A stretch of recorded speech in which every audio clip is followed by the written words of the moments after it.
Tuhan, lagu ini menjadi kerinduan-Mu. Dan ini yang menjadi komitmen kami. Bahwa Engkau Tuhan yang sudah membeli kami dengan harga yang mahal, yang lunas dibayar. Bukan dengan emas dan bukan dengan perak. Tapi dengan darah-Mu yang mahal itu. Supaya kami boleh keluar dari cara hidup yang lama yang kami warisi dari nenek moyang kami. Supaya kami boleh hidup benar dan berkenan di hadapan-Mu. Tuhan, kami bersyukur Engkau memberikan firman. Kami bersyukur Engkau memberikan Roh Kudus yang menolong setiap orang percaya boleh berjalan di dalam kebenaran-Mu. Tuhan, saat ini kami rindu. Berkatilah kami. Berbicaralah Engkau kepada kami. Nyatakanlah diri-Mu Tuhan. Supaya semakin dalam kami melihat kasih-Mu. Dan tujuan keselamatan yang Kau berikan. Hamba-Mu yang hina dan terbatas ini menyerahkan diri kepadamu supaya Engkau memakai dia dengan leluasa untuk menyatakan apa yang Tuhan mau. Berilah Tuhan supaya hati kami terbuka untuk memperhatikan apa yang Tuhan mau untuk kami dengar. Sehingga firman itu bukan hanya menjadi pengetahuan, tapi firman itu sungguh membaharui hidup kami. Di dalam nama Tuhan Yesus, kami berdoa dan menyerahkan waktu ini dan Engkau menghalau segala kuasa kegelapan dari tempat ini. Di dalam nama Tuhan Yesus kami berdoa. Amin. Selamat pagi untuk kita semua. Ya. Pagi ini kita akan belajar firman Tuhan yang kita ambil dari kitab Galatia 5 ayat 13 sampai nanti 26. Galatia 5 ayat 13 sampai 26. Saya bacakan untuk kita semua. Apakah sudah dapat?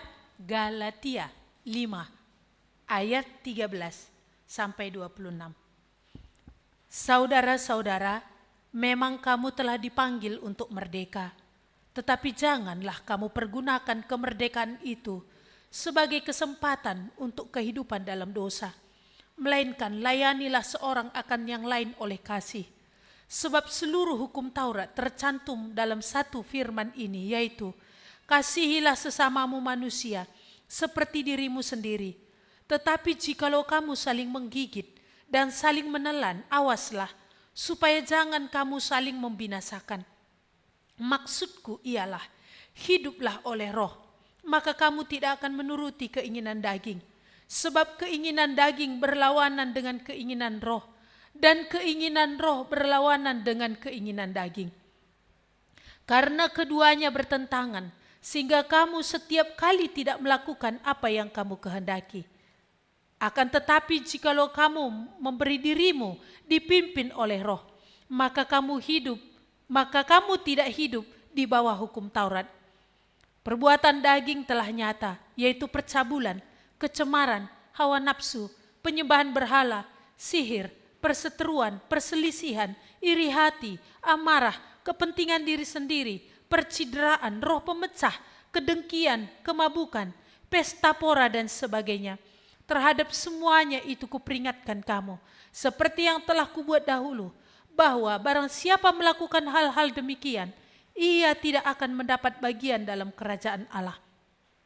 Tetapi buah roh ialah kasih, sukacita, damai sejahtera, kesabaran, kemurahan, kebaikan, kesetiaan, kelemah lembutan, penguasaan diri. Tidak ada hukum yang menentang hal-hal ini. Barang siapa menjadi milik Kristus Yesus, ia telah menyalibkan daging dengan segala hawa nafsu dan keinginannya. Jikalau kita hidup oleh roh, baiklah hidup kita juga dipimpin oleh roh. Dan janganlah kita gila hormat, janganlah kita saling menentang dan saling mendengki. Iya. Saya mau tanya kepada Bapak Ibu yang ada di sini dan saudara-saudari sekalian. Kira-kira menurut Ndu, mana lebih menarik bagi Ndu, ayat 19 daripada ayat 22? Kira-kira seperti ini. Ayat 22 ini, yang mana kamu gak suka? Buah roh tadi katanya ya, yaitu apa? kasih, sukacita, damai sejahtera, kesabaran, kemurahan, kebaikan, kesetiaan, kelemah lembutan, penguasaan diri. Yang mana kami ini gak suka? Hah? Kira-kira yang mana di antara yang ini kamu tidak pengen ada dalam orang terdekat Ndu? Misalnya kalau suami, pengen gak yang ayat 22 ini ada pada istrinya? Hah? Seberapa pengen kamu? Hah? 100% gitu ya. Pengen gak kamu? Misalkan ini istri, ini ada pada suami Ndu. Pengen ya? Pengen banget ya, pengen banget ya, pakai banget ini ya. Ya, dan orang tua, seberapa pengen ini ada dalam anak-anak Ndu? Seberapa pengen ini anak-anak mengharapkan ada dalam diri orang tua? Maka memang untuk buah roh ini tadi gak ada kita gak suka ya. Gak ada. Nah, kalau di ayat 19 ini, perbuatan daging telah nyata katanya, percabulan, kecemaran, hawa nafsu, penyembahan berhala, sihir, perseteruan, perselisihan, iri hati, amarah, kepentingan diri sendiri, percederaan, roh pemecah, kedengkian, kemabukan, pesta pora dan sebagainya. Yang mana artinya? Yang ini kamu pengen ada dalam diri orang terdekat Ndu? Hah? Gak ada salah satu pun? Gak ada ini menarik bagi Ndu kalau ini ada dalam diri orang terdekat Ndu? Gak ada ya. Iya, gak ada kita pengen ini. Jadi kalau kita juga menginginkan ayat 22 ini ada dalam diri orang terdekat kita, sebaliknya juga. Itu yang diharapkan juga orang-orang terdekat kita itu ada dalam diri kita. Sebaliknya kita juga enggak berharap ada ayat 19 ini tadi dalam diri orang terdekat kita, sedemikian juga orang terdekat kita juga enggak pengen bagian yang ini ada di dalam diri kita. Tetapi bagaimana itu bisa terjadi? Kan begitu ya? Mari kita melihat firman Tuhan di ayat 13 pasal 15 ini tadi. Dikatakan, saudara-saudara memang kamu telah dipanggil untuk merdeka. Berarti kalau ada kata merdeka, sebelumnya berarti ada di sini namanya perhambaan. Ataupun kepada perbudakan. Ataupun ada yang menjadi tekanan. Iya, bagi orang Galilea waktu Galatia waktu itu, bahwa yang menjadi artinya mereka itu ditanamkan supaya mereka itu ditolong oleh Tuhan, dibenarkan oleh Tuhan, Tuhan berkenan atas hidup mereka, itu kalau melakukan hukum Taurat dan kembali mereka ikut di dalam sunat. Iya. Dikatakan seperti itu. Jadi orang-orang percaya yang ada di Galatia ini kembali dibawa kepada perhambaan. Yaitu bahwa kalian untuk bisa dibenarkan, diterima oleh Tuhan kalau kalian disunat. Supaya kalian diterima Tuhan itu kalau kalian melakukan hukum Taurat sepenuhnya. Iya. Padahal di sini tadi kita lihat bahwa dikatakan kamu telah dipanggil untuk merdeka. Siapa yang bisa memerdekakan kita? Dari mana kita akan merdeka? Bahwa dikatakan di ayat 1 pasal 5 ini, supaya kita sungguh-sungguh merdeka, Kristus telah merdekakan kita. Karena itu berdirilah teguh, jangan mau lagi dikenakan kuk perhambaan. Iya, seperti sekolah minggu tadi diajarkan ya, bahwa Yesuslah jalan. Karena dikatakan memang tidak ada seorang pun yang pernah datang dari surga dan yang kembali ke surga selain daripada anak manusia. Dia datang dari surga kembali ke surga, ya dialah yang buka jalan itu. Siapa rupanya yang pernah datang dari surga? Lalu siapa manusia yang bisa buat jalan ke surga? Kalau manusia sebagai orang berdosa, maka kedatangan Yesus ke dalam dunia itu membuka jalan karena dia sendiri jalan itu. Iya. Tadi sudah dikatakan bahwa dia adalah kebenaran.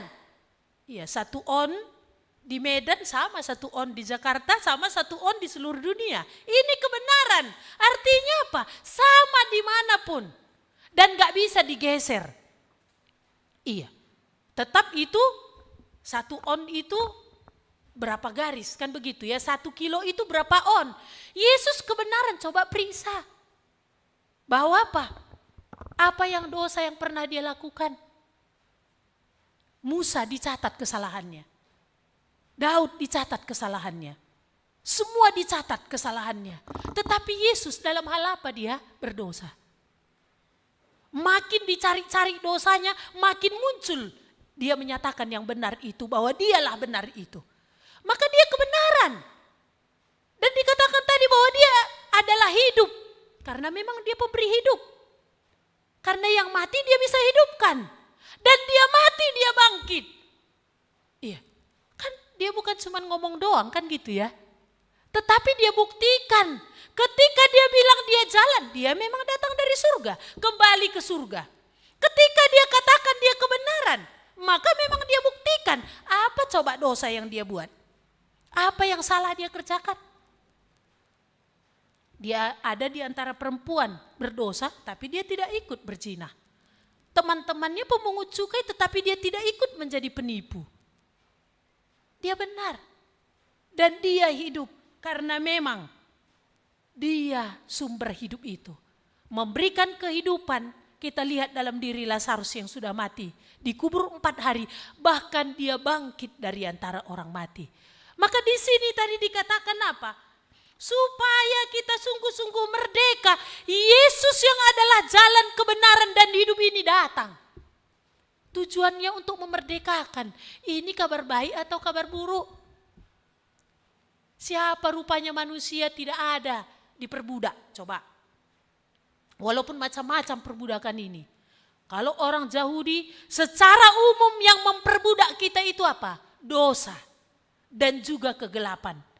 Ini memperbudak kita walaupun ada banyak hal lagi yang menjadi perbudakan. Iya, maka dikatakan di dalam perbudakan itu tekanan yang ada. Di dalam perbudakan itu kesulitan yang ada. Di dalam perbudakan itu yang ada adalah penderitaan dan kesusahan. Tetapi Yesus yang adalah jalan, kebenaran dan hidup ini tadi datang untuk memerdekakan. Iya. Makanya kan kalau ada orang gak pala pengen dia mendengar tentang siapa Yesus. Bingung juga ya. Aneh juga ya. Kenapa? Padahal ini kan kabar baik. Maka mengapa dikatakan Injil itu adalah kabar baik? Karena sudah datang penolong kita itu. Karena sudah datang yang buka jalan ke surga itu. Karena sudah datang yang untuk membuat hidup kita bisa dalam kebenaran. Sudah datang dia si pemberi hidup yang kita mati karena dosa itu. Ini kan kabar baik. Maka kalau ada di dalam pikiran, datang nanti sama Tuhan ini ruginya ini.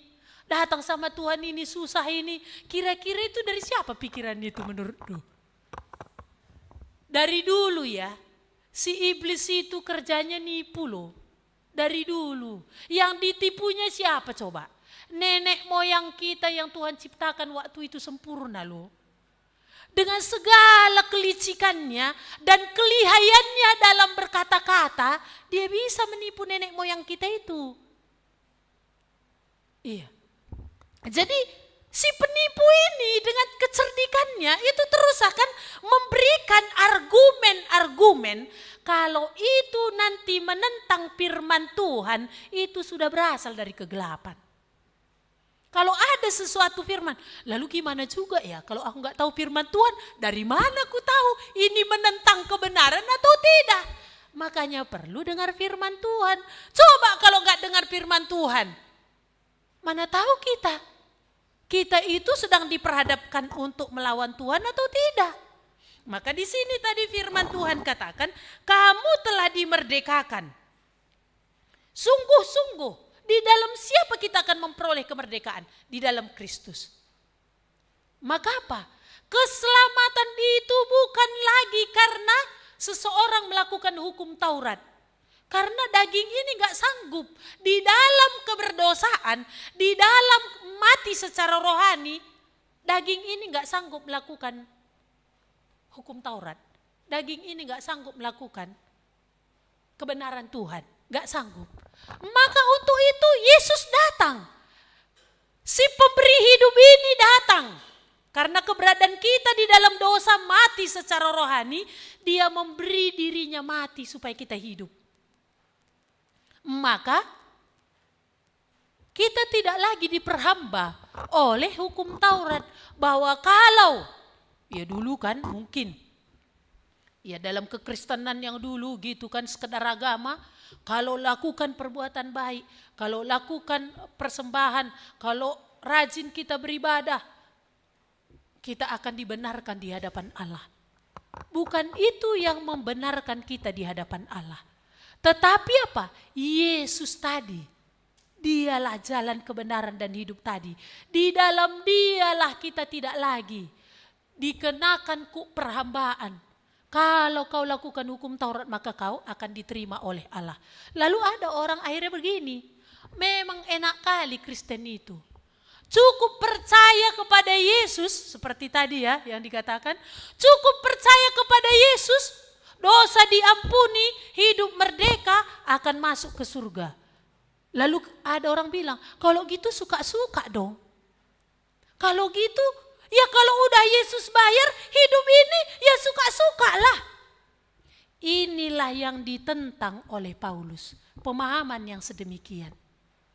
Maka tadi dikatakannya di sini kepada orang-orang Galatia, saudara-saudara, kamu telah dipanggil untuk merdeka, tetapi janganlah kamu mempergunakan kemerdekaan itu sebagai kesempatan untuk hidup dalam dosa.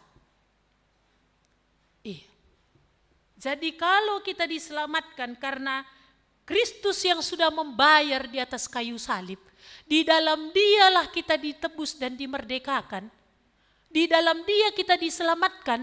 Setelah selamat bagaimana? Di dalam dia kita mendapatkan hidup yang tadinya mati karena dosa. Setelah hidup apa? Iya. Ada banyak orang, artinya apa ya? Pemahaman yang tak benar. Setelah diselamatkan, Tuhan tuntut kita melakukan hukum Taurat.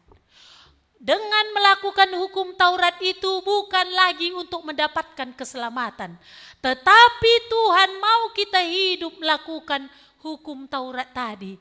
Perintah itu sebagai bentuk ucapan syukur kita kepada Tuhan. Tuhan mau kita hidup di dalam. Bukan lagi untuk mendapatkan keselamatan. Tetapi adalah Tuhan mau supaya kita hidup di dalamnya. Untuk kita dipimpin dalam kebenaran. Maka ketika orang masih diperbudak dalam dosa. Artinya masih mati rohaninya. Hukum Taurat ini penuntun. Atau seperti cermin. Yang menyadarkan dan membukakan bahwa aku orang berdosa, mati rohaniku. Untuk membawa dia kepada kebenaran, yaitu Yesus yang bisa menyelamatkan. Tapi setelah dimerdekakan oleh Kristus, Tuhan mau kita hidup di dalam aturannya itu. Bukan untuk mendapatkan keselamatan, tapi untuk kita ada dalam kebenaran yang Dia mau. Maka di sini tadi dikatakannya, melainkan layanilah seorang akan yang lain oleh kasih. Kita lihat, ketika nenek moyang kita itu dulu jatuh ke dalam dosa, apa yang hilang dalam dirinya? Hubungan dengan Tuhan yang hilang, apa yang gak ada? Kasih. Kita lihat pernyataan Adam ketika Hawa dicipta. Apa dia bilang? Inilah dia tulang dari tulangku, daging dari dagingku. Dia dikatakan perempuan sebab dia diambil dari laki-laki. Dia melihat Hawa itu, dia melihat itu aku. Gak ada orang yang memukuli dirinya kecuali orang gila dan stres. Hanya dua inilah yang bisa terjadi kondisi itu. Maka Adam waktu itu melihat Hawa ketika dibawa, ini aku. Ini sebagai bentuk ungkapan kasih. Tapi ketika dosa masuk, apa yang terjadi? Perempuan yang kau tempatkan itu bukan lagi dia lihat dirinya. Tetapi justru ini musuh. Justru ini apa? Ini menyusahkanku. Maka apa yang terjadi kita lihat? Gak ada kasih. Maka penebusan kemerdekaan yang Kristus kerjakan dengan harga yang mahal yang dia buat, supaya kasih itulah kembali akan ada di dalam diri setiap orang percaya. Kasih itu hanya akan ada ketika kita menerima kasih dari Allah itu. Iya. Kalau kasih dunia itu karena kalau aku mengasihimu kalau kau begini, kalau kau begini, kalau kau begini. Tapi kasih Tuhan itu adalah kasih yang walau kau begini, walau kau begitu, walau begini, aku mengasihi engkau. Seperti MC tadi katakan, dialah gembala yang baik itu. Gembala yang baik memberikan nyawanya bagi domba-dombanya. Inilah yang Yesus kerjakan. Dia mengasihi kita dengan mengorbankan dirinya supaya akan mulai ada kasih itu di dalam diri kita. Maka di sini tadi katakannya, kamu telah merdeka, tapi jangan pergunakan kemerdekaan itu untuk kamu hidup dalam dosa. Tapi hiduplah saling mengasihi, karena itulah cuman menjadi kesimpulan dalam seluruh isi kitab suci. Hanya apa yang menjadi kesimpulan seluruh hukum Taurat? Kasihi Allahmu segenap jiwamu, segenap hatimu, segenap kekuatanmu, segenap akal budimu. Kasihi sesamamu manusia seperti kamu mengasihi dirimu sendiri. Itunya kesimpulan dari seluruh hukum Taurat. Maka sebenarnya kemerdekaan dan penebusan yang Tuhan kerjakan supaya kita kembali kepada rencana Tuhan yang semula, yaitu apa? Kasih. Mengasihi. Maka Tuhan memberikan satu kenyataan, satu keberadaan. Tuhan bukakan satu keberadaan di dalam diri kita, yaitu dikatakan ayat 16. Maksudku ialah hiduplah oleh roh, maka kamu tidak akan menuruti daging. Sebab daging berlawanan dengan keinginan roh, dan keinginan roh berlawanan dengan daging. Karena keduanya bertentangan, sehingga kamu setiap kali tidak melakukan apa yang kamu kehendaki. Ini Tuhan bukakan kebenaran bagi kita. Bahwa tiap-tiap orang percaya itu Tuhan mau supaya dia hidup dipimpin oleh roh. Setelah Tuhan menghidupkan kita, memerdekakan kita di dalam Kristus, roh kita dihidupkan. Di mana roh kita itu, dia suka terhadap firman Tuhan. Kerinduannya adalah firman Tuhan. Walaupun di sisi yang lain, satu kenyataan yang tidak bisa dipungkiri, daging kita ini gak suka. Daging ini punya selera yang lain. Apa yang menjadi selera daging ini? Jadi di dalam diri orang percaya itu ada dua di situ yang terjadi. Di mana roh yang sudah dihidupkan, ini kesukaannya adalah apa? Firman Tuhan. Yang dia inginkan itu firman Tuhan. Tapi di sisi yang lain satu kenyataan, daging ini dia gak suka. Bukan hanya dia gak suka, dia melawan apa yang Tuhan mau. Ini gak mau. Kesukaan daging ini yang mana? Pada dasarnya, daging ini sukanya yang mana nanti buahnya. Artinya pada dasarnya buah daging ini nanti yang mana? Ayat 19 itu.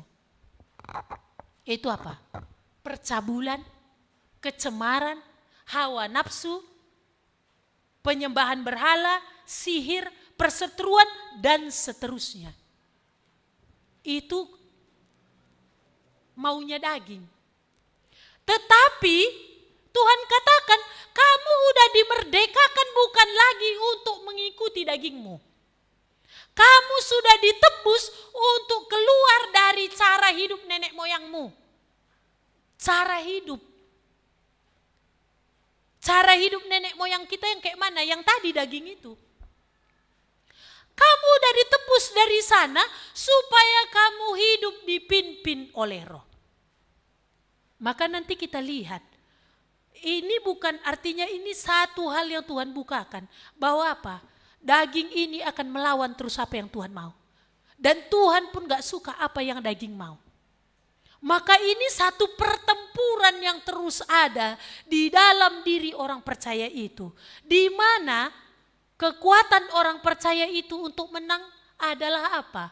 Jikalau dia dipimpin oleh Roh.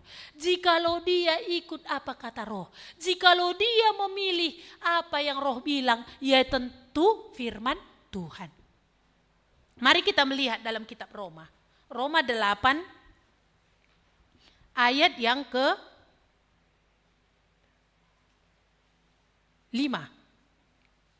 Saya baca. Roma 8 ayat 5. Sebab mereka yang hidup menurut daging memikirkan hal-hal yang dari daging. Mereka yang hidup menurut Roh memikirkan hal-hal yang dari Roh. Karena keinginan daging adalah maut, tetapi keinginan Roh adalah hidup dan damai sejahtera. Keinginan daging adalah maut. Dan inilah yang dipancing oleh dunia dan yang ditawarkan oleh kegelapan. Apa medianya yang paling canggih hari ini? Handphone. Ini medianya yang paling canggih dan menarik. Daging suka ini. Apa yang ditawarkan di dalam media ini? 1 Yohanes 2 ayat 16 dikatakan, keinginan yang ditawarkan oleh dunia ini apa? Keinginan mata, keinginan daging, keangkuhan hidup. Kan itu semua isinya di dalam. Keinginan daging kan? Keinginan mata dulu. Kan menarik kali isinya kan? Menarik. Mulai dari film-filmnya. Daging suka, mata kita itu suka. Suka kali. Terus apa lagi yang ditawarkan di dalamnya? Keinginan daging. Apa yang ditawarkan di dalamnya? Ya tadi ayat 19 itu. Percabulan, kecemaran, hawa nafsu, penyembahan berhala, semuanya. Maka ini yang ditawarkan. Apalagi yang ditawarkan di sana? Keangkuhan hidup. Ya. Maka kan semua bisa jadi artis dan aktor hari ini kan. Enggak hanya artis dan aktor yang ada di Jakarta sana. Hollywood sana. Hari ini dari kampung-kampung pun bisa bangkit artis dan aktor. Terlepas dia usianya anak-anak atau sudah lansia. Semua bisa jadi aktor. Semua bisa sekarang jadi artis. Ya kan? Ini kan keangkuhan hidup. Ini kan sesuatu yang ditawarkan. Inilah media yang paling canggih dan yang paling menarik. Yang dipakai oleh dunia, dipakai oleh setan lewat dunia hari ini. Maka gak heran kalau seseorang yang sudah pun diselamatkan, yang sudah dibayar oleh Kristus, hidupnya tadi dengan darah yang mahal, kalau dia tidak terus dipimpin oleh Roh, daging ini yang akan makin subur di sana. Dan kita lihat antara daging dan roh ini gak bisa teman. Gak pernah kalau kamu turuti daging roh itu akan artinya apa ya? Kompromi ataupun aman, enggak. Begitu kamu juga mengikuti apa yang roh mau, mengikuti apa yang firman Tuhan katakan, daging itu melawan. Iya. Makanya kan apakah melihat satu kenyataan yang ada dalam diri kita, yang terus itu terjadi apa? Perang. berperang, memerangi. Maka dikatakan di dalam kitab Efesus 6 itu, hendaklah kamu kuat di dalam Tuhan, supaya kamu bisa melawan segala tipu muslihat dari kegelapan, yaitu roh-roh yang sedang bekerja di angkasa. Ini bukan lawan yang gampang. Ini ada lawan yang tangguh, yang memakai dan memancing terus kedagingan kita berbagai-bagai cara. Tetapi apa yang akan membuat dikatakan bahwa daging ini akan kalah? Satu-satunya dan gak ada cara yang lain. Hiduplah dipimpin oleh roh. Maka dikatakan tadi di ayat yang di Galatia tadi,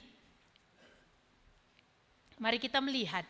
Dikatakan di ayat yang ke-24, barang siapa menjadi milik Kristus Yesus, ia telah menyalibkan daging dengan segala hawa nafsu dan keinginannya. Ini yang harus kita ajari pikiran kita. Ini yang harus kita ajari. Yaitu apa? Ini yang harus kita ingatkan terus pikiran kita. Bahwa kalau kita sudah ditebus, kita sudah menjadi milik Yesus, berarti kita harus ajari pikiran kita bahwa kita itu dagingnya udah salib. Mengajari pikiran kita, kau udah mati Litna. Kau udah mati. Kau udah tersalib. Maka kau hidup untuk siapa? Mari kita melihat satu lagi. Di dalam Galatia 2 ayat 20. Galatia 2 ayat 20. Saya bacakan. Namun aku hidup, tetapi bukan lagi aku sendiri yang hidup, melainkan Kristus yang hidup di dalam aku. Dan hidupku yang kuhidupi sekarang di dalam daging adalah hidup oleh iman dalam Anak Allah yang telah mengasihi aku dan yang telah menyerahkan dirinya untuk aku. Paulus katakan, aku hidup.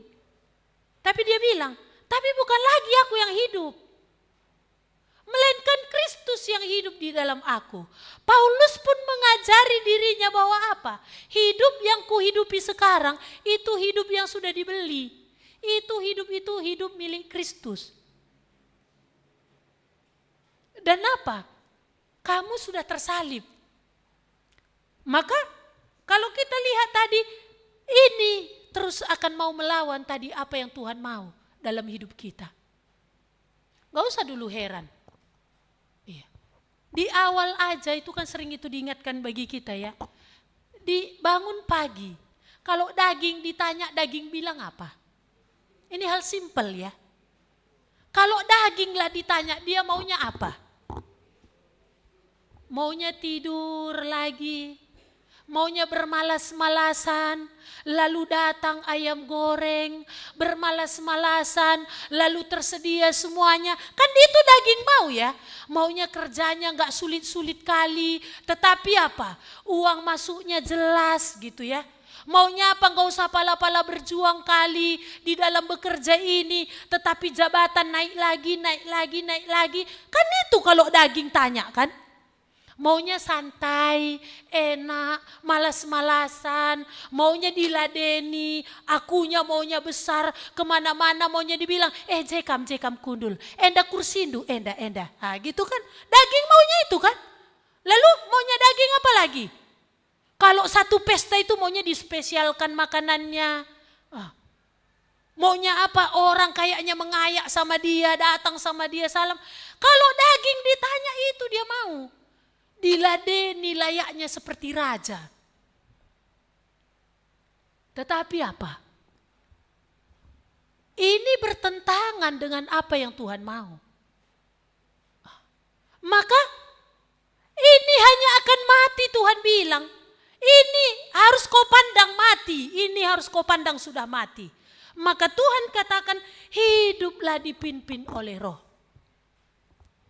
Maka ketika pagi hari itu kita mau dipimpin oleh roh, kita kan diperhadapkan kepada dua pilihan ini. Yang mana? Mau dipimpin oleh roh atau dipimpin oleh daging. Dan ketika kita dipimpin oleh daging, keinginannya tadi ujungnya apa katanya? Maut.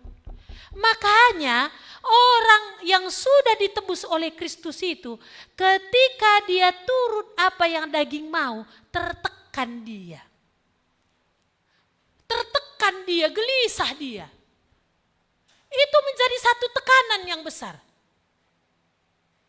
Tapi Tuhan katakan, kalau kamu hidup dipimpin oleh Roh, kamu akan hidup dan ada dalam damai sejahtera. Tapi ketika kita memilih apa yang Roh mau dan mengabaikan apa yang daging mau, disitulah ada damai. Disitulah ada hidup. Tuhan katakan. Artinya apa? Hidup itu ada satu kekuatan. Ada satu dinamik yang memang membuat kita semakin bersemangat. Bukankah semangat itu yang perlu? Maka gak ada jalan lain Tuhan bilang. Hiduplah dipimpin oleh Roh. Walaupun di sisi yang lain daging itu akan terus mau melawan. Jadi jangan pelihara ini Tuhan bilang. Jangan pelihara. Maka dalam diri orang percaya itu yang ada terus apa? Peperangan. Pertempuran. Kadang-kadang kan seperti ini tadi. Pemahaman yang kan aku udah ditebus. Kan darah Kristus sudah membayar lunas semuanya. Lalu hidup yang kuhidup ini kayak mana? Ya sukakulah. Inilah yang akan daging itu yang akan menghancurkan. Maka setelah Tuhan tebus yang dia mau apa? Kita hidup bagi dia. Yang Tuhan diinginkan tadi itu apa? Kasih. Maka kalau orang hidupnya dipimpin oleh Roh, hidupnya tadi melakukan, ya pimpinan Roh itu apa? Simple, firman Tuhan.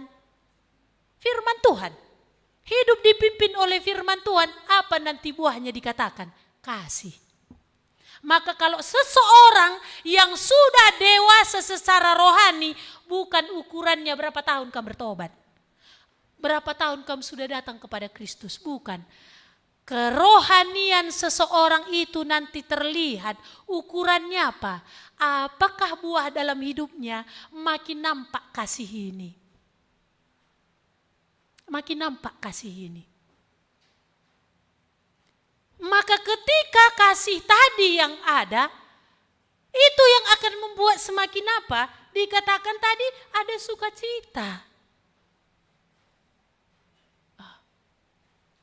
Maka ketika kita hidup dipimpin oleh Roh, buahnya satu. Pertama nanti adalah kasih.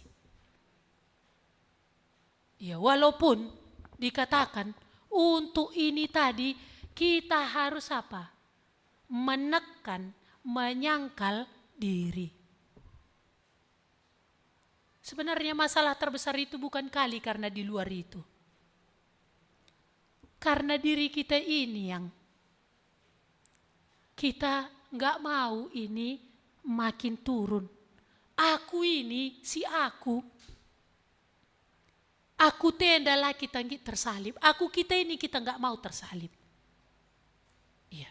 Maka saya berkesan sekali ketika seorang pemburu yang di Afrika itu ya, yang mendapatkan satu ekor anak singa. Ya. Dia dapat satu ekor anak singa, dia bawa ke rumah dengan bangganya ke kampung. Kepala kampung udah peringatkan dia, bunuh itu ketika itu masih kecil. Karena singa tetap singa. Kalau ini nanti makin besar, kau akan diterkam dan seluruh kampung ini akan diterkam. Bunuh itu. Enggak kok manis kok ini, tengoklah. Kan kayak kucing kan. Cakarnya aja, coba lucu kan. Enggak aku nanti bisa pelihara, bisa kudidik. Iya. Kepala desa itu udah ingatkan, singa tetap singa. Udah peliharanya. Makin besarlah singa ini, makin remaja, makin gagah, otot-ototnya dan cakar-cakarnya makin kuat. Satu kali anaknya terjatuh. Singa ini tadi mau nolong karena berdarah lututnya. Dijilatnya lah darah anak ini supaya dia berharap memberi kesembuhan. Naluri kersingaannya tadi bangkit. Singa memang tetap singa. Akhirnya apa? Dinikmatinya darah anak itu tadi. Manis katanya. Diterkamnya lah anak ini remuk. Dan akhirnya seluruh kampung itu dikejar-kejarnya orang. Kepala desa itu katakan sekali lagi kepada yang memelihara tadi, bukankah sudah kukatakan singa tetap singa? Dan kepala desa itulah yang melawan, tetapi dia mengalami cedera yang sangat serius. Karena singa ini tadi. Jadi daging ini kalau dipelihara ini singa ini. Jangan kamu pikir tadi seperti apa yang ayat 19 tadi ya. Apa tadi di dalam ayat 19 daging itu tadi? Iri hati. Kan? Iri hati kok dalam kan? Di dalam gak ada orang lihat. Tapi kalau ini gak dibawa sama Tuhan, ini bahaya ini. Bahaya. Apalagi tadi ya, di dalam daging ini tadi. Dikatakan bahwa apa tadi? Salah satu amarah. Kalau ini gak serius dibawa sama Tuhan ini, bahaya. Maka jelas dari Tuhan katakan, buah daging itu nanti ini. Maka kalau ini yang kita pelihara, lewat apa tadi yang hari ini tawarannya? Handphone ini ya, media ini ya. Kemana kita dibawa? Apa pancingan dan strategi dari gelap ini seringkali masuk ke dalam pikiran kita? Gak apa-apalah sebentar aja. Kan relax. Biarlah dalam apa kan udah capek kali kau. Duduk kau dulu, santai kau dulu. Kan berawal dari apa? Lihat status dulu di WA. Kalau enggak berawas-awas, menyadari kedagingan ini akan terus mau lompat. Dia kalau kasih peluang, dia mau kesurupan gitulah kira-kira ya. Itulah dia modelnya. Dia kalau kasih peluang mau loncat dia. Itulah daging ini. Maka ketika apa yang menjadi peluang dari gelap ini terus. Santai kau dulu kawan. Lihat santai kan. Akhirnya apa? Kemana larinya? Lihat strateginya dulu pun kepada nenek moyang kita begitu. Dengan apa? Kelicikan. Hari ini pun begitu. Maka coba lihat. Gak apa-apa itu. Dulu pun kan katanya gak apa-apa itu kan. Gak apa-apa itu kalau kau makan. Apa katanya? Matamu akan terbuka. Hari ini pun dia bilang gak apa-apanya itu. Akhirnya apa? Kemana akhirnya? Bukankah ini banyak membuat orang tidur pun akhirnya jam berapa? Karena lihat, begitu daging tadi diladeni, ingat ya, dia akan makin tunjukkan taringnya. Dia akan makin tunjukkan kekuatannya. Dia akan makin berkuasa di dalam kita. Maka apa yang terjadi? Kalah. Maka Tuhan bilang gak ada cara lain untuk kamu bisa mengalahkan daging selain apa? Hiduplah dipimpin oleh Roh. Apa yang menjadi keinginan Roh? Yaitu firman Tuhan. Doa. Itu yang dia mau. Maka saya gak tahu. Karena ini juga menjadi pengalaman saya. Ada enggak di dalam pikiran Bapak Ibu dan saudara-saudari. Ketika ada niat berdoa. Masih niat ini ya. Apa daging bilang, timai lebih, sebentar lagi lah, tunggu dulu.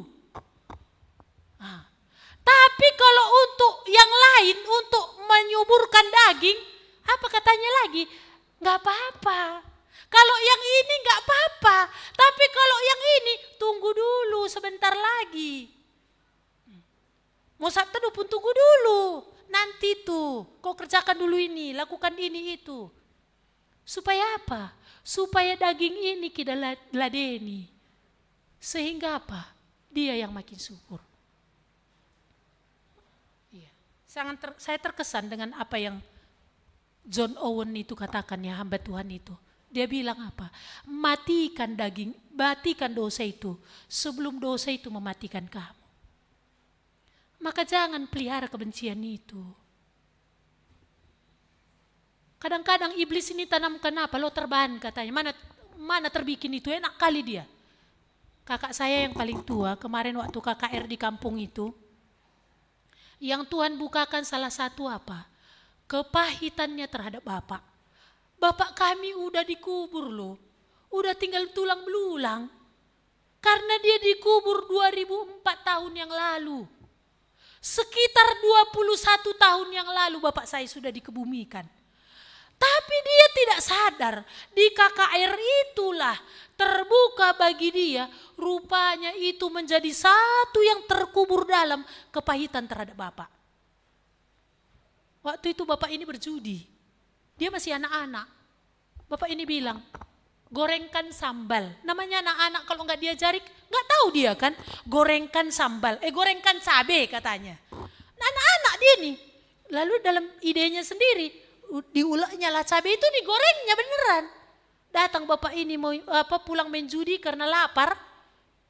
Ini cabai tadi kata dituangkannya lah cabai ini di atas kepala kakak saya ini. Rupanya itu menjadi kepahitan yang dalam.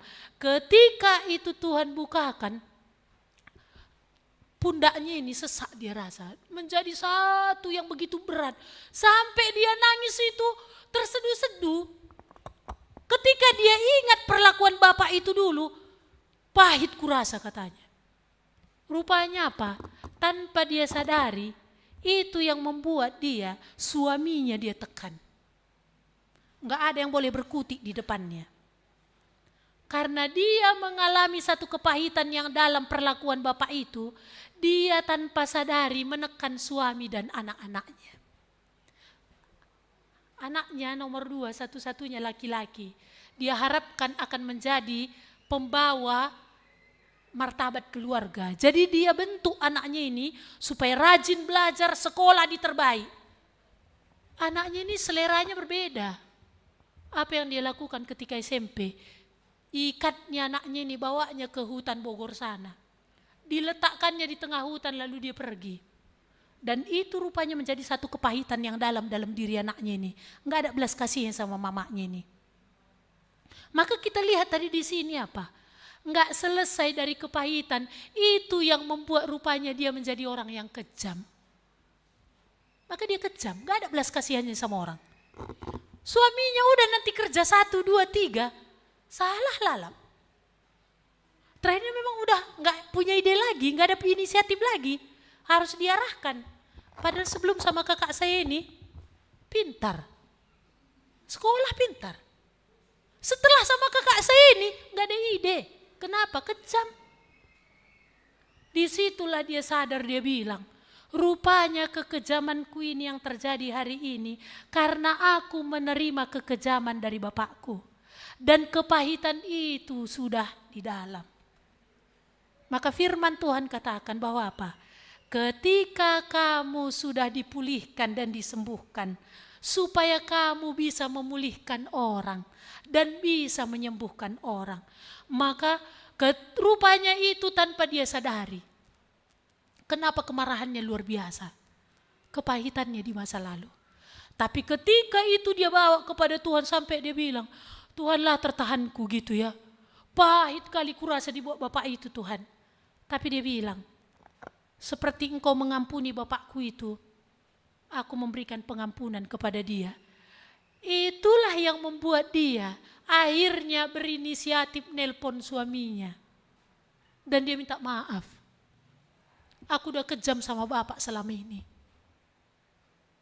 Dan dia bilang, aku akan menyelesaikan dengan anak-anakku. Aku sudah kejam sama anak-anakku. Maka kita lihat tadi, jangan bela daging itu. Hiduplah dipimpin oleh roh. Ketika firman Tuhan katakan ampuni. Supaya kita sembuh. Supaya kita akan bisa menyembuhkan orang. supaya kita juga akan bisa menolong orang. Ketika orang yang keluar dari perbudakan, cinta akan uang, orang yang kayak gini yang bisa menolong orang kikir, yang masih diperbudak oleh cinta akan uang. Karena dia banyak hal yang bisa dia cerita, bagaimana ketika uang ini memperbudak dia.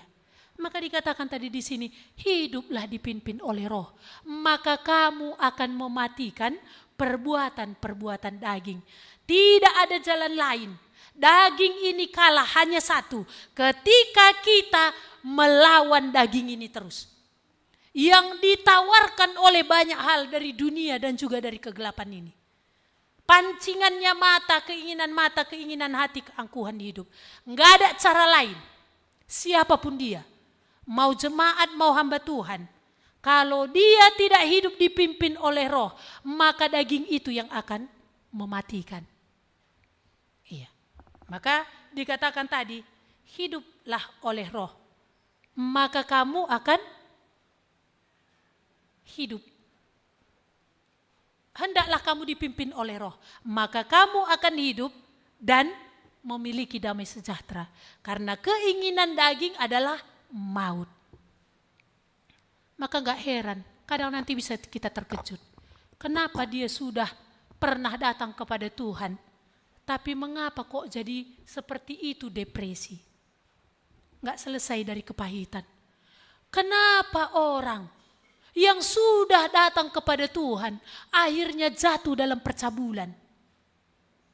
Karena dia tidak terus benar-benar mau dipimpin oleh roh. Dan sepele terhadap daging ini tadi. Maka sepele terhadap apa yang ditawarkan daging ini. Maka kalau ada orang percaya yang berpacaran, bukan kuno ketika dikatakan bahwa apa? Hindari yang akan memunculkan daging itu. Hindari yang memunculkan daging. Karena gak ada kekuatan kita. Ketika daging ini diladeni, alo kai-kai, jemak-jemak lebih. Enggak apa-apanya gandengan tangan. Enggak apa-apanya kan cuma kis pipi kiri, kis pipi kanan. Ini berarti apa? Kamu sedang memelihara singa, anaknya memang kelihatan sedang sekarang. Tapi begitu ini dibiarkan, apa yang terjadi? Kamu akan bisa jatuh dalam percabulan.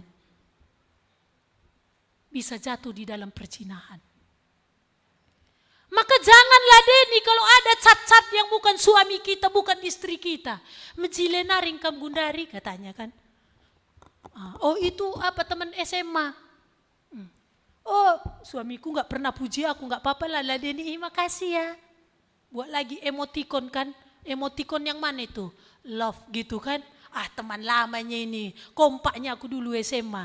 Oh nyambung lagi deh, ini kamu sedang menyuburkan daging. Pada akhirnya nanti kamu tidak bisa tanggulangi lagi. Bukankah itu yang terjadi? Lihat, daging terus akan mau melawan apa yang Tuhan mau. Maka untuk hal itu apa? Matikan. Dengan cara apa? Hiduplah dipimpin oleh roh. Hiduplah dipimpin oleh roh. Dengan cara apa? Bangun hubungan dengan Tuhan. Di dalam firman dan doa. Hidup di dalamnya. Maka buahnya nanti apa katakannya? Kasih, sukacita, damai sejahtera, kesabaran, kemurahan, kebaikan. Ketika daging tadi yang makin mati, oleh karena kita hidup oleh roh, ini nanti buahnya. Ya. Maka jangan jangan seperti pemburu tadi yang sepele karena anak singa tadi didapatnya. Jadi jangan sepele dengan cat-cat, jangan sepele dengan seperti ini tadi modelnya tadi ya. Jangan sepele dengan gandengan-gandengan tangan. Jangan sepele, ambil tempat berdua-berduaan. Jangan sepele. Jangan sepele. Kalau nanti seperti yang sering saya ingatkan. Kalau jadi istri di gereja ini pun nanti kamu gandengan tangan, gak ada yang protes. Malah orang akan terbang membangun, harmonis ya enak. Kayak gitulah suami istri ya gandengan tangan. Kalau masih pacaran, hati-hati. Gak ada kita yang kuat kalau bukan kita mau terus dipimpin oleh Roh. Mari kita berdoa. Tuhan, Engkau membukakan satu kebenaran bagi kami hari ini. Bahwa kami ditebus dengan harga yang mahal dan lunas. Supaya kami hidup bagimu dan bukan lagi hidup menurut cara hidup nenek moyang kami. Yaitu daging itu ya Tuhan. Tapi Engkau mau kami hidup dipimpin oleh Roh. Hidup di dalam perkataanmu. Membangun persekutuan dengan Engkau. Di dalam membaca firman-Mu. Dan juga di dalam membangun persekutuan di dalam doa. Gak ada cara lain Tuhan. Engkau ingatkan hari ini. Untuk kami akan bisa terus menaklukkan kedagingan ini. Yang mau terus melawan apa yang Tuhan mau dalam hidup kami. Tuhan biarlah kami tidak menganggap enteng apa yang Tuhan katakan hari ini. Kami bersyukur Engkau memberikan firman. Kami bersyukur Engkau memberikan Roh-Mu yang kudus.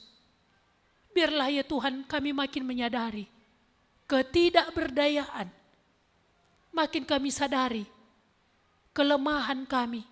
Supaya kami makin bergantung kepada Engkau. Mencari firman-Mu. Bergantung kepada Roh Kudus. Untuk menolong kami lewat doa-doa kami. Tuhan, tolong kami. Supaya kami tidak menganggap enteng apa yang Tuhan katakan hari ini. Sadarkan kami ya Tuhan. Supaya sungguh-sungguh kami lihat bahwa hidup ini adalah peperangan. Untuk kami boleh melawan terus keinginan daging kami ini yang ditawarkan oleh dunia dan juga gelap itu. Terima kasih Tuhan untuk firman-Mu yang kami dengar hari ini. Tolonglah kami ya Tuhan. Jikalau ada kami yang sudah semakin meladeni daging dan sungguh-sungguh ada dalam tekanan. Tuhan, biarlah kami boleh menyadari dan berbalik kepada Engkau dengan segenap hati. Dan sungguh-sungguh berlutut menyerahkan hidup sepenuhnya kepadamu. Tuhan tolong kami untuk boleh menjadi prajurit-prajurit yang kuat di dalam Tuhan. Untuk bisa menghadapi segala perlawanan untuk membangkitkan kedagingan kami ini. Terima kasih Tuhan. Untuk apa yang boleh kami dengar hari ini. Kami menyerahkan diri kami kepadamu. Sepanjang hari dalam minggu-minggu ke depan ini. Tolong kami Tuhan. Supaya kami boleh semakin bergantung kepadamu.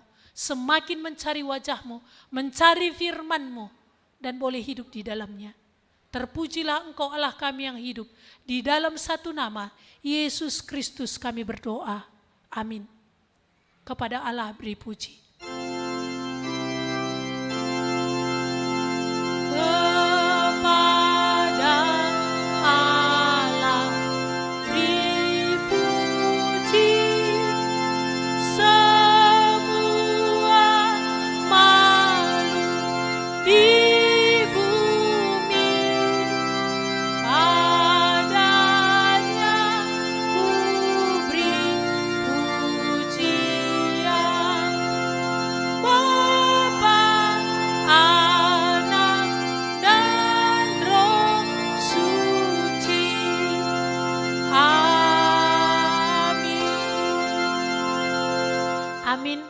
Selamat hari Minggu untuk kita semua.